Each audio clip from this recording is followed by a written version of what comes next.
तो चलिए दोस्तों, आप सभी को मैं स्वागत करता हूँ पाइथन का इस लेक्चर नंबर 4 में। ठीक है, देखिए दोस्तों, आज हम लोगों का जो कंटेंट है वो history of Python. Very important, very important.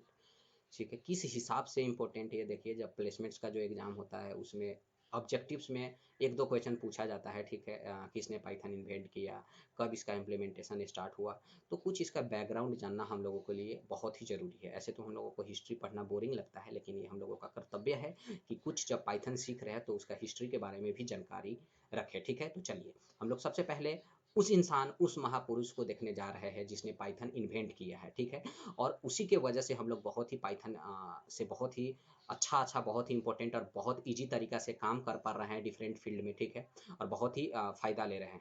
तो चलिए उस महापुरुष को सबसे पहले हम लोग देखते हैं। ठीक, तो देखिए ये है वो महापुरुष, दैट इज, इसका नाम क्या है, ग्यूडो वैन रोसम। ठीक है, Guido van Rossum invent that is the Python. ठीक है, तो आप लोग अच्छे से देख लीजिए, पहचानना जरूरी है।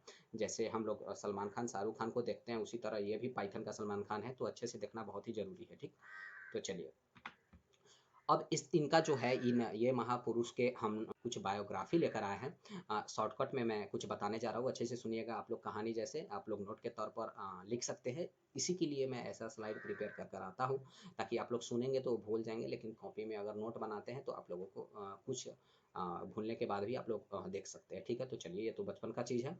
सबसे पहले ये जो जितना भी देख रहे हैं ये स्लाइड में, मैं चार बात आप लोगों को बताने जा रहा हूँ। चार बात में ये स्लाइड खत्म हो जाएगा। ठीक, तो आप लोग सबसे नंबर वन पॉइंट क्या है, पॉइंट नंबर वन देखिए, यूडो वैन रोसम इन्वेंट किए हैं पाइथन। ठीक है, दूसरा चीज़ क्या है, ये गिल्डो वैन रोसन क्या है, कब फेमस हुए, जब इन्होंने पाइथन इन्वेंट किए। ठीक है, तब से ये बहुत ही चर्चा में है। और इनका जो जन्म मिति है वो है 31 जनवरी 1956 इन हार्लिम, नीदरलैंड्स। ठीक, नीदरलैंड्स में इनका जन्म हुआ था। तो जो पॉइंट नंबर वो है, इतना आप लोग ध्यान रखिए। ठीक, point number two and very important point, according to the objectives in placements. ठीक, तो देखिए नंबर टू पॉइंट क्या है, पाइथन कम्युनिटी में ये जो ग्यूडो वैन रोसम थे उनको बीडीएफएल बोलकर जाना जाता था। ठीक, बीडीएफएल का मीनिंग क्या है, बिनी वोलेंट डिटेक्टर फॉर लाइफ, उसका फुल फॉर्म होगा बीडीएफएल का। और इसका मतलब क्या होता था, बीडीएफएल किनको बोला जाता था, उनको क्यों बोला जाता था, इसका मैं मीनिंग समझाता हूँ। दो कारणों से उनको बीडीएफएल बोला जाता था।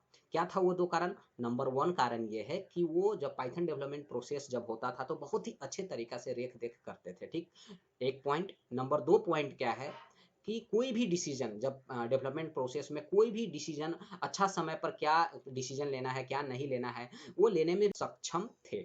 इसीलिए भी ये दो कारण से उनको बीडीएफएल बोला जाता है। तो आप लोग स्लाइड में भी पढ़ेंगे तो यही चीज़ लिखा गया है। ठीक, दूसरा चीज़ चलते हैं, वो गूगल में भी उन्होंने काम किया है, दैट इज 2005 से लेकर 2012 तक। ठीक, तो 7/7/2012 मतलब जुलाई 2012 तक 7 ईयर्स, अबाउट 7 ईयर्स उन्होंने काम किए हैं गूगल में। और जब वो गूगल में काम कर रहे थे तो आधा से ज़्यादा समय तो उन्होंने development of Python programming language में अपना स्पेंड किया है। ठीक, तो where he spend half of his time developing Python programming language. और दूसरा चीज़ जानिए, in 2013 Guido started working for Dropbox. तो आप लोग जानते हैं ड्रॉप बॉक्स भी एक ऐसा पॉपुलर ऐप्स है। ठीक है, जो पाइथन में डेवलप किया गया है।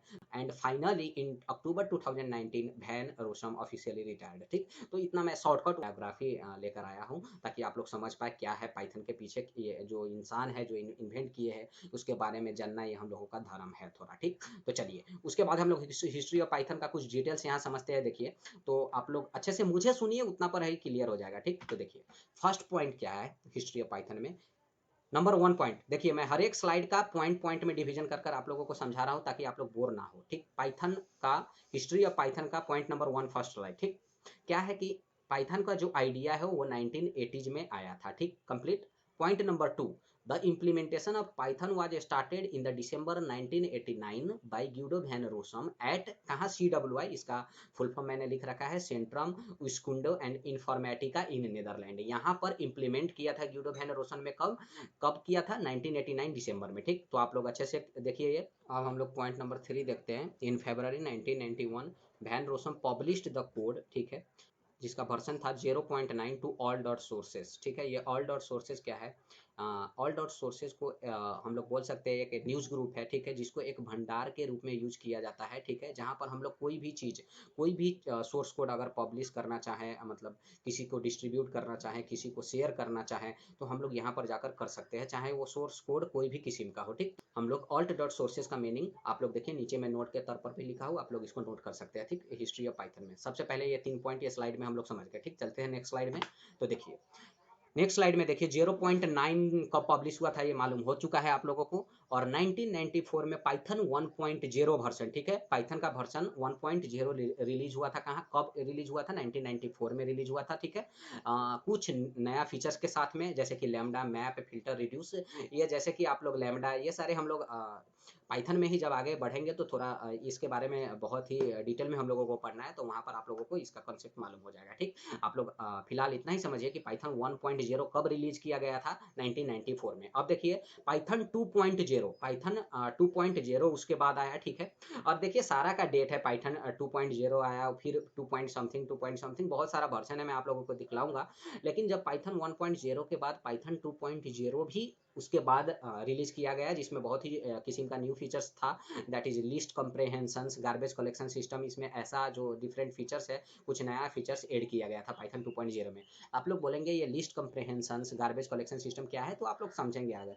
अगर मैं शॉर्टकट में बोलूँ लिस्ट कंप्रेहेंशन मतलब क्या होता है, लिस्ट भी आगे पाइथन हम लोग पढ़ेंगे।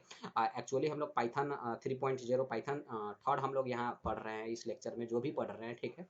तो आगे लिस्ट भी देखेंगे, और लिस्ट कंप्रेहेंशन का मीनिंग उस वक्त पाइथन 2.0 में क्या होता था, हम लोग अगर हम लोगों के पास कोई लिस्ट है और उस लिस्ट की मदद से अगर हम लोग कोई लिस्ट बना पाते हैं तो उसको बोलते थे लिस्ट कंप्रेहेंशंस, ठीक है। ये मैं सरल भाषा में आप लोगों को समझाया कि लिस्ट कंप्रेहेंशन किसको बोलते थे। 2.0 में कुछ कंसेप्ट था इसका इस तरह का, लेकिन अभी हम लोग पाइथन 3.0 देख रहे हैं, 3.0 क्या 3 पॉइंट समथिंग देख रहे हैं, लेकिन पाइथन 3 हम लोग बोल सकते हैं, वो पढ़ेंगे, क्योंकि अभी सारा चीज़ उसी पर यूज हो रहा है, पूरा दुनिया वही चीज़ कर रहा है, ठीक है, पाइथन 3 यूज कर रहा है, तो हम लोग उसी के बारे में जितना भी पढ़े हैं उसी के बारे में पढ़े हैं, और आगे भी पढ़ते रहेंगे पाइथन 3 के बारे में ही, ठीक। तो देखिए दूसरा चीज़ क्या है, पॉइंट नंबर 3 इस स्लाइड का देखिए, ऑन डिसम्बर 3, ठीक है, 2008 पाइथन 3.0 रिलीज किया गया, ठीक है। इसको पाइथन 3.0 को बोला जाता था PY3 के, ठीक है, ऑल्सो कॉल्ड। तो आप लोगों को प्लेसमेंट्स एग्जाम में ऑब्जेक्टिव में ऐसा पूछ सकता था, तो इसीलिए मैं ये सारा जो बहुत ही इंपॉर्टेंट है, ठीक है, ऑब्जेक्टिव पॉइंट ऑफ व्यू से मैं लेकर आया हूँ, ठीक। तो 3.0 जो था उसको रिलीज किया गया दिसंबर 3 2008 को, ठीक। और इसको क्या बोला जाता था, PY3 के हम लोग इसको बोलते थे, ठीक। अब ये क्यों पाइथन 3.0 क्यों आया, आप लोग ऐसे ही समझिए, it was designed to rectify fundamental flaw of the language. Flaw of the language मतलब थोड़ा बहुत जो कमजोरी था पाइथन 2.0 में, उनको खत्म करने के लिए, वो कमजोरी को हटाने के लिए पाइथन 3.0 थोड़ा न्यू एडिशनल फीचर्स, और जो फीचर्स थोड़ा हम लोगों को जो अच्छा करना चाहिए था वो फीचर को थोड़ा चेंज कर कर, ठीक है, जो कमजोरी था वो कमजोरी को हटाकर पाइथन 3.0 इंट्रोड्यूस किया गया था। और एक बात और मैं बता दूं, अगर आप लोग इंटरेस्टेड है, ठीक है, on the releases of different versions of Python में, तो आप लोग क्या कर सकते हैं, सिंपली कोई भी आप लोग ब्राउज़र ओपन कीजिए, जैसे कि देखिए मैंने यहाँ गूगल क्रोम ओपन किया, और आप लोग यहाँ पर जाकर टाइप कीजिए, ठीक है। मैं ऑलरेडी आप लोगों को बता चुका हूँ कि पाइथन का जो ऑफिशियल साइट है हम लोग कैसे विजिट कर सकते हैं, पाइथन, ठीक है, .org, आप लोग python.org टाइप कीजिए और एंटर कीजिए, ठीक। उसके बाद देखिए हम लोग रीडायरेक्ट हो जाएंगे पाइथन का ऑफिशियल साइट में, बहुत ही अच्छा तरीका से मैनेज किया गया है पाइथन का ऑफिशियल साइट।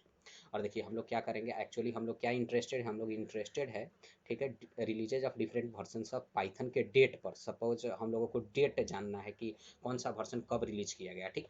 तो आप लोग सिंपली डाउनलोड्स में जाइए, यहाँ ऑल रिलीजेज है, देखिए यहाँ पर जाइए, आप लोग क्लिक कीजिए, और जैसे ही आप लोग नीचे आएंगे देखिए यहाँ पर सारा दिया गया है, रिलीज डेट देखिए पाइथन 3.7.7 कब आया, ठीक है, सारा दिया गया है, 2.7 ये सारा दिया गया है, देखिए। आप लोग जैसे ही जाएंगे यहाँ सारा A to Z दिया गया है, ठीक है। तो आप लोग यहाँ से जानकारी ले सकते हैं अगर इंटरेस्टेड है तो, ठीक है, ठीक है। तो चलिए नेक्स्ट स्लाइड में अब हम लोग चलते हैं। अब एंसेस्टर्स ऑफ पाइथन क्या, जो पाइथन प्रोग्रामिंग लैंग्वेज है वो किन किन प्रोग्रामिंग लैंग्वेज से इन्फ्लुएंस होकर बना है, ठीक है। तो ये हम लोग देखेंगे। तो सबसे पॉइंट नंबर 1 देखिए इस स्लाइड का, set language is a very high level programming language based on mathematical theory of sets, ठीक। तो हम लोग, मुझे कुछ बताने का जरूरी नहीं है, एक ऐसा हाई लेवल प्रोग्रामिंग लैंग्वेज है। हाई लेवल किसको बोलते हैं ये भी आप लोगों को मैंने शायद फर्स्ट लेक्चर में ही बताया था, ठीक है। और पॉइंट नंबर 2 देखिए, एक्चुअली सेट लैंग्वेज कब डेवलप किया गया था 1969 में, कहाँ पर, न्यूयॉर्क यूनिवर्सिटी में, ठीक है। अब देखिए सेट लैंग्वेज के बारे में तो हम लोग थोड़ा बहुत समझ गए, उसके बाद समझिए क्या है, उसके बाद सेट लैंग्वेज की मदद से एबीसी लैंग्वेज बनाया गया, ठीक। इसीलिए पॉइंट नंबर 3 देखिए, ABC language is influenced bye set language, ठीक है, समझ रहे हैं। सेट लैंग्वेज का बहुत ही बड़ा रोल था एबीसी लैंग्वेज का डेवलपमेंट में, ठीक। तो इसीलिए बोला गया है ABC language is influenced by the set language, ठीक। पॉइंट नंबर 3 खत्म होता है। अब सबसे मेजर और इंपॉर्टेंट पॉइंट देखिए, ABC had a major influence on the design of Python. Python का जो डिजाइन था उसमें सबसे बड़ा रोल किसका था, एबीसी का, ठीक। तो आप लोग ये बहुत ही अच्छे तरह से नोट कीजिए, ठीक। चलिए नेक्स्ट स्लाइड में चलते हैं। एबीसी प्रोग्रामिंग लैंग्वेज को हम लोग एक्चुअली बोल सकते हैं प्रीडिसेसर ऑफ पाइथन लैंग्वेज, ठीक है। मैं ये क्यों लेकर आया हूँ, ठीक, ऐसे ही फालतू में नहीं लेकर आया हूँ, बहुत ही ज्यादा इंपॉर्टेंट है objective point of view according to the exam of placements, ठीक। तो आप लोग अच्छे से समझिए, बहुत ही इजी और बहुत ही सरल तरीका से मैं लेकर आया हूँ सारा कंटेंट, ठीक है। एबीसी लैंग्वेज को हम लोग क्या बोल सकते हैं, predecessor of Python programming language, क्यों, क्योंकि इनका बहुत ही बड़ा रोल है पाइथन का डेवलपमेंट में, ठीक। व्हिच वाज एबीसी लैंग्वेज का कुछ फीचर्स बताया गया है। Which was capable of exception handling किसको बोलते हैं, ये आप लोगों को अगर जानकारी है तो मालूम है, नहीं तो इसमें भी हम लोग पढ़ने वाले हैं। And interfacing with Amoeba operating system, तो इसका डिटेल में नहीं जानना है, ठीक। तो चलिए उसके बाद एक लास्ट पॉइंट मैं आप लोगों को बताता हूँ कि पाइथन अगर फाइनली हम लोगों से पूछा जाए, आप लोग देखिएगा, ठीक है, गूगल में एमसीक्यू खोलकर देखिएगा, हिस्ट्री ऑफ पाइथन में ये क्वेश्चन बहुत ही पूछा जाता है कि पाइथन इज इन्फ्लुएंस्ड बाय, और नीचे ऑप्शन में दिया जाता है, तो आप लोग याद रखिए पाइथन इज इन्फ्लुएंस्ड बाय, एक तो समझ गए एबीसी लैंग्वेज और एक मोडुला 3 प्रोग्रामिंग लैंग्वेज, ठीक है। ये लैंग्वेज का भी सपोर्ट लिया गया जब पाइथन का डेवलपमेंट हुआ, ठीक। तो आप लोग अच्छे से समझिएगा, ये चीज़ ऑब्जेक्टिव में पूछा जाता है, ठीक। और दूसरा चीज़ देखिए, बहुत ही रोमांटिक और बहुत ही लोगों का कन्फ्यूजन जो है वो यहाँ दूर करने वाला हूँ मैं। तो देखिए सबसे पहले मैं ये बताने जा रहा हूँ कि why the name is Python, actually Python ही क्यों इसका नाम दिया गया है, ठीक। तो मैं आप लोगों को समझा दूँ, ऐसे भी हम लोग समझेंगे पाइथन, अरे पाइथन मतलब तो स्नेक होता है भाई, ये पाइथन जो है स्नेक है, तो क्या स्नेक के नाम से ये पाइथन लिया गया है, तो नहीं दोस्तों, ये गलत बात है, ठीक है। प्राय हम लोगों को ऐसे लगता है जब हम लोग फर्स्ट टाइम सुनते हैं, ठीक। लेकिन क्या है एक्चुअली, जो गिल्डो वैन रोसम जिन्होंने इन्वेंट किया है पाइथन, ठीक है, वो क्या था, एक सीरियल था, ठीक है, एक टीवी सीरियल था, ठीक है, मोंटी पाइथन्स फ्लाइंग सर्कस, आप लोग समझ पा रहे हैं, एक टीवी सीरियल था मोंटी पाइथन्स फ्लाइंग सर्कस, ठीक। ये सीरियल का बहुत ही बड़ा फैन थे गिडो वैन रोसम, इसीलिए क्या किया, ये गिडो वैन रोसम ने इस प्रोग्रामिंग लैंग्वेज, इस ये प्रोजेक्ट में जब काम कर रहे थे, उन्होंने इन प्रोजेक्ट को नाम दिया था पाइथन, ठीक। और बाद में ये प्रोग्रामिंग लैंग्वेज का नाम ही है पाइथन, ठीक। तो जब जैसे कि हम लोग अभी जानते हैं इस प्रोग्रामिंग लैंग्वेज को पाइथन के नाम से, तो आप लोगों का ये जो कन्फ्यूजन है मुझे आशा है कि मैं दूर कर दिया, ठीक। देखिए ये लास्ट स्लाइड है हम लोगों का, तो मैं आशा करता हूँ ये हिस्ट्री ऑफ पाइथन आप लोग अच्छे से सुने और कंटेंट नोट कीजिए कॉपी में, बहुत ही इंपॉर्टेंट है ऑब्जेक्टिव पॉइंट ऑफ व्यू से, मैं बार बार बोल रहा हूँ, ठीक है। तो ये लेक्चर में इतना ही रहने देते हैं, मिलते हैं नेक्स्ट लेक्चर में एक नया कंसेप्ट के साथ में, ठीक है। और उससे पहले, जाने से पहले मैं आप लोगों को बोल दूँ कि अगर आप लोगों ने मेरे चैनल सब्सक्राइब नहीं किया है तो कृपया कर सब्सक्राइब करें, कोई दिक्कत है कमेंट बॉक्स में जाकर मेल अथवा मुझे व्हाट्सअप कीजिए, मैं सारा कॉन्टैक्ट डिटेल्स आप लोगों के साथ शेयर करता रहता हूँ, ठीक है। लेकिन आप लोग शेयर करना मत भूलिए चैनल को, और दूसरा चीज़ क्या है कि सब्सक्राइब कीजिए और दोस्तों को बताइए कि ये जो मेरा चैनल है उसमें मैं कितना इंपॉर्टेंट और कितना अच्छा तरीका का कंटेंट रखता हूँ, ठीक है दोस्तों। तो मैं आशा करता हूँ कि आप लोग अपना ड्यूटी करेंगे, ठीक है, मुझे हेल्प करेंगे जैसे मैं आप लोगों को हेल्प कर रहा हूँ, ठीक है। तो मिलते हैं नेक्स्ट लेक्चर में एक नया कंसेप्ट इन पाइथन के साथ। Have a nice day, thank you.